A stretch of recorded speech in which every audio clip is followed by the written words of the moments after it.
산업부 블랙리스트 사건을 수사하는 검찰이 지난주 추가 압수수색한 산업부 산하기관 6곳은 기존 고발이 없었던 곳입니다.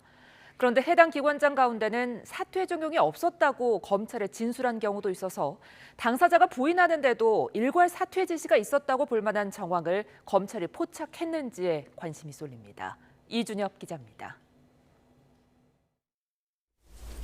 이른바 산업부 블랙리스트 사건을 수사하고 있는 서울 동부지방검찰청은 지난주 백 전 장관 집 사무실과 함께 산업부 산하기관 6곳에 대해 대대적인 압수수색을 벌였습니다.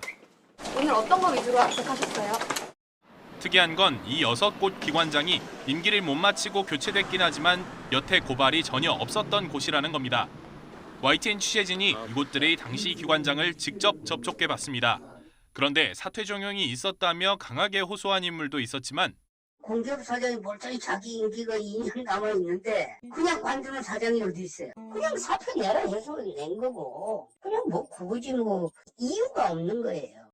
검찰에 아예 사퇴 종용은 없었다고 정반대 진술을 했다는 인물도 있었습니다. 사퇴 종용 자체가 없었다는 본인 진술에도 불구하고 검찰이 영장을 발부받아 강제 수사에 나섰다는 겁니다. 현재 서울 동부지검에 고발된 혐의인 직권남용죄가 성립하려면 공무원이 직권을 남용해 상대가 의무 없는 일을 하도록 하거나 권리 행사를 방해해야 합니다. 따라서 검찰의 강제 수사는 사퇴 종용과 관련된 구체적인 혐의점이 있어야만 가능한 겁니다. 검찰은 압수수색 당일 시스템을 들여다보고 있다고 언급하기도 했습니다. 정황이 있어서 압수수색을 나간 것이라면서도 아직 확인하는 단계라며 자세한 말은 아꼈습니다.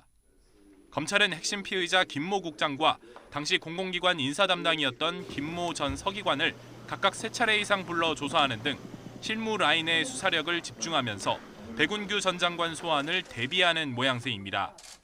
검찰은 오는 9월쯤까지 사건 마무리를 목표로 수사에 박차를 가하는 것으로 전해졌습니다. YTN 이준엽입니다.